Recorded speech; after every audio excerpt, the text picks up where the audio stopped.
tenemos a Mauricio Orellana aquí, ¿ya? Entrevistado en esta quinta oportunidad para nuestro proyecto Colección Patrimonial, que tiene que ver con el registro, como ya habíamos comentado, del testimonio patrimonial de personalidades y ciudadanos, ¿ya? Que tienen un importante activo dentro de la comunidad y de la cultura.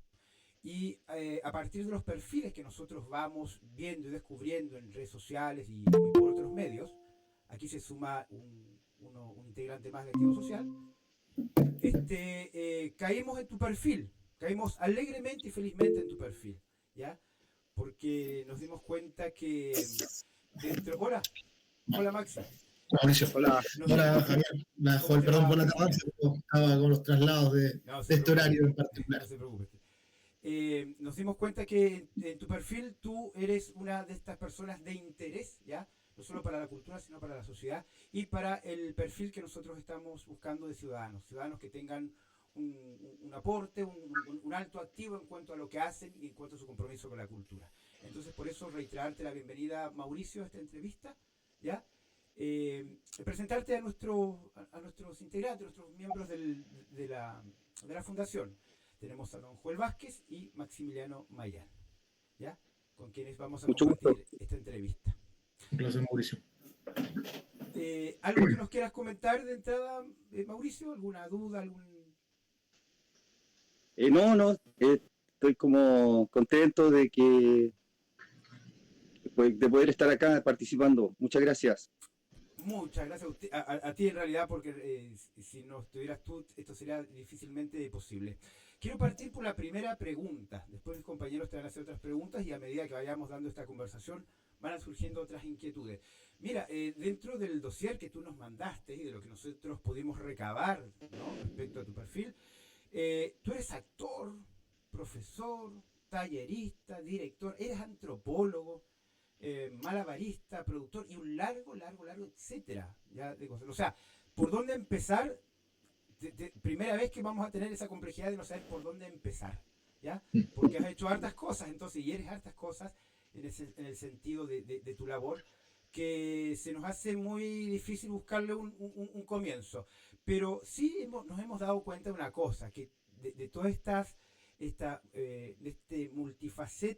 multifacética labor, muchas están relacionadas con el circo. ¿No es así? Sí, exactamente. Yo, empecé primero, una vez que salí del colegio, estudié antropología, pero al mismo tiempo desarrollé como actividades de arte escénica de teatro y teatro de títeres. Tuve la suerte de que tenía un compañero que era titiritero, aprendí y también después desarrollé como técnicas de circo de malabarismo y equilibrio en zancos. Y eso me permitió en mi época de estudiante solventarme mucho mis gastos porque hacía trabajo de zanquista, de malabarista. Y luego descubrí mi tema central de la tesis, hice un documental de una investigación que duró 10 años, que se llama, un documental que se llama Penit Reit Gozat, que es una tesis de antropología audiovisual, que habla sobre el circo y las artes callejeras. Entonces a mí me gustó mucho y durante 8 años hice también semáforo de malabarista. Me desarrollé con una técnica de contacto con una pelota de cristal. Y luego ahí me seguí desarrollando en el circo como con un show con monociclo y técnicas de payaso, de clown. Y luego ahí fui estudiando improvisación, fui tomando cursos para perfeccionar mi curso de malabarismo. Y me desarrollé mucho ahí en el Parque Forestal de Santiago, en la escuela que esa era como la primera escuela abierta de circo. Porque ahí se juntaron los jóvenes y empezaron a practicar, como gente que no era de circo. Y eso como en el año 97 más o menos. Empezaron a O sea, juntar buen ahí tiempo y... atrás. Sí, harta O años sea, atrás. estamos hablando no de tu edad, sino más bien de los inicios, cuando estos espacios todavía eran bastante novedosos aquí en Santiago, ¿no? Sí, esta escuela de circo ahí duró 20 años. Luego fue como erradicada, por decirlo así. La achicaron la plaza, había hostigamiento policial, a los chicos les pasaban parte, prohibido jugar. Maxi quería hacer una pregunta. Qué buena la frase. Maxi quería hacer una pregunta. Sí, Mauricio, bueno, agradecer también junto a Javier y a Joel que estés en este espacio. Bueno, tenemos profesiones, comillas, parecidas. Yo soy sociólogo, una mirada antropológica, sociológica al fenómeno de la cultura. Contarte hacerte una pregunta en definitiva, en este contexto actual, ¿no? En sociedad contemporánea, donde tenemos fuerte injerencia de modelos culturales de afuera, ¿no? Que entran y que a veces muchos no cuestionamos, no filtramos, ¿no? ¿Cuánta importancia tiene hoy lo que haces tú? Porque vi que también estuviste viajando por el mundo, también estuviste en España, has hecho gestión cultural. Eh, ¿Qué es hoy en día ser un artista con tus características en el mundo actual? Yo creo que el espacio que se da como dedicarse al arte es como la libertad, ¿no?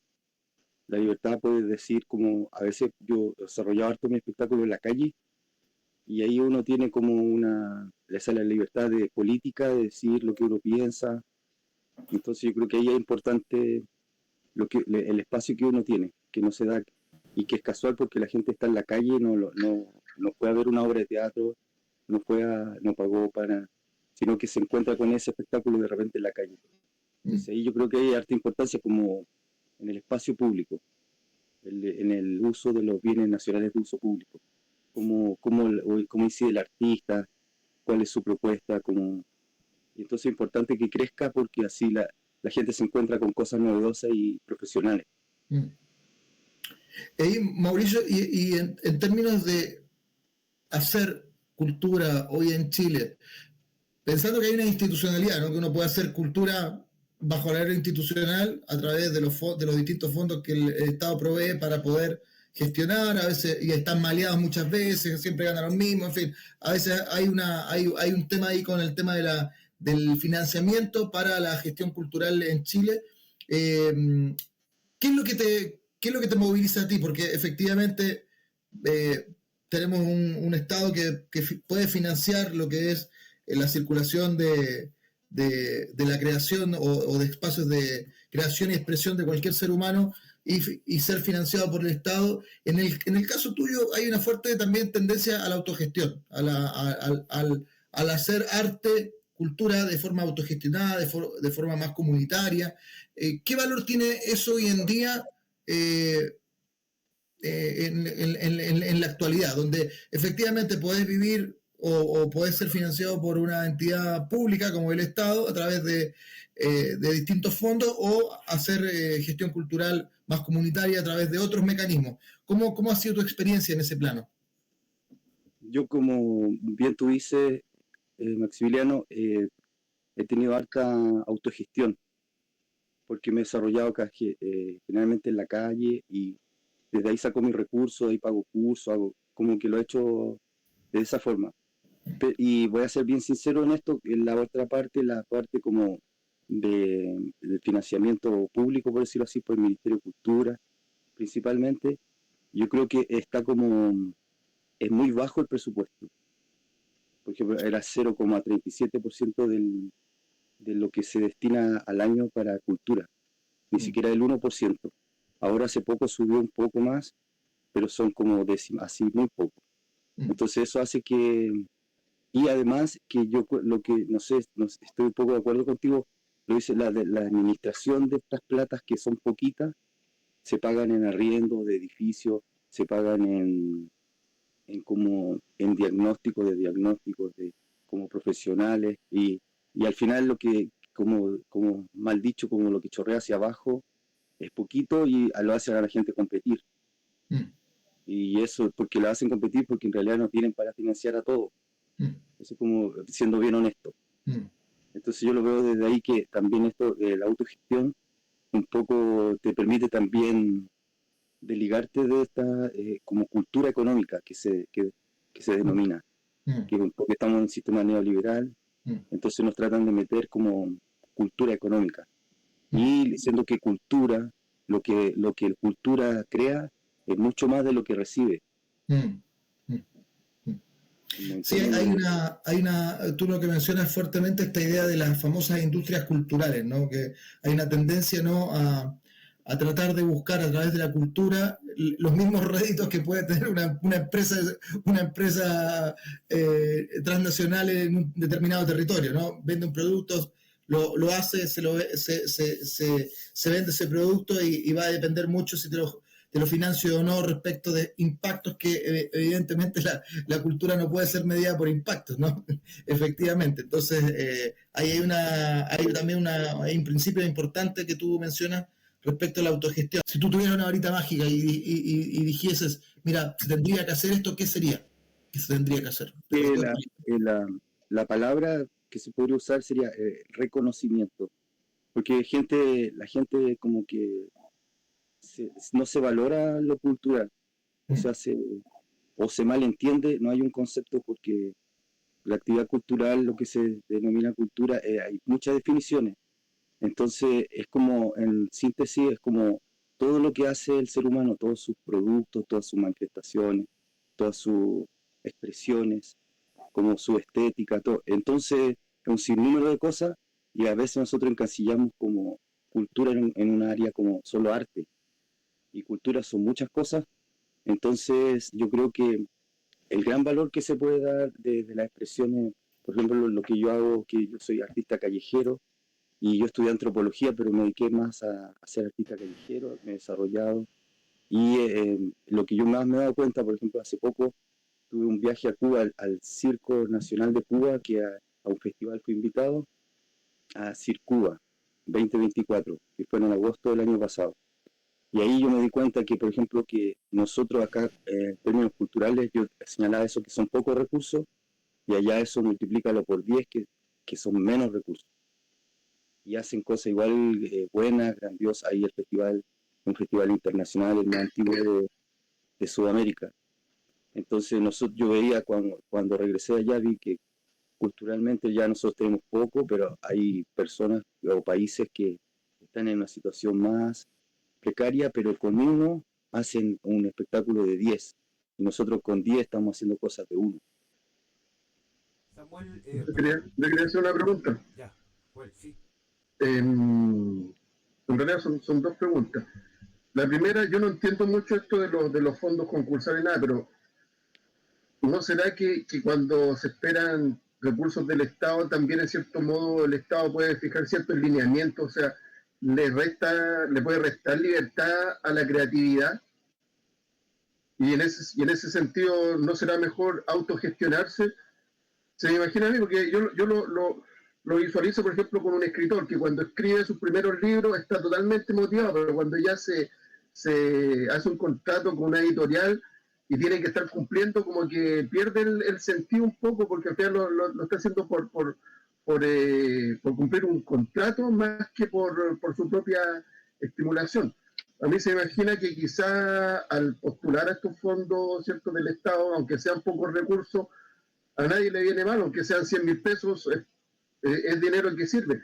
Pero quizá eso también quita la libertad de creatividad, porque a lo mejor pueden, pues, no sé, a lo mejor pueden otorgarle los recursos a quienes van por cierta línea. ¿Ah? Eso por un lado es la pregunta, y la otra es, se me olvidó la otra pregunta. Respóndeme eso mientras me recuerdo la otra pregunta. Sí, mira, yo creo que es válido, digamos, como voy a ser bien honesto, por ejemplo, que es difícil como artista sudamericano eh, que vive en una región, yo vivo en Valdivia, es como hay muchas cosas que son muchas limitaciones económicas, hay muchas brechas como más fácil, por ejemplo, yo tengo muchos colegas que fueron a vivir a países de Europa, a Francia, a Italia, a España, a Portugal, y donde los sistemas social como que piensa un poco más en la forma que tiene el artista de ser, porque al final tiene como una forma de vida que es distinta entonces y hay como ciertos subsidios que hablaba Maximiliano para la creación, para que ese tiempo que, por ejemplo, que cae la nieve, no esté ya en la calle quizás, pero va a estar creando un nuevo espectáculo, pensando en qué hacer. y se sabe que esos meses él nos genera dinero, pero tiene como una vuelta del Estado, como un financiamiento, un subsidio, porque entiende su actividad como una actividad laboral. Claro. Que eso yo creo que es como central, como algo clave, que el trabajo del artista no se, que se entienda como algo, como algo laboral, que esté como resguardado, que tengamos, digamos, amparados socialmente, que tengamos eso, salud, acceso a jubilación, etcétera, que casi nadie tiene, como hay una brecha, ¿viste? No todo cuando fue la pandemia, que todos los problemas sociales que existían en torno a la vida del artista. Mauricio, Me acuerdo de la otra perdón, pregunta. ¿te acordaste Me acuerdo- la pregunta, Sí, Lucas? me acuerdo de la otra Dale, pregunta, sí. dale, De que Juan. a raíz de lo mismo, cuando hablamos de arte, cierto, cultura, a la gente común y corriente lo relaciona con el canto, con la música, con la pintura, el teatro, ¿cierto? Y en cierto modo el teatro callejero, lo que tiene que ver es como el hermano chico, así como, como que en cierto modo se le resta importancia, ¿ya? Sí. ¿Cierto?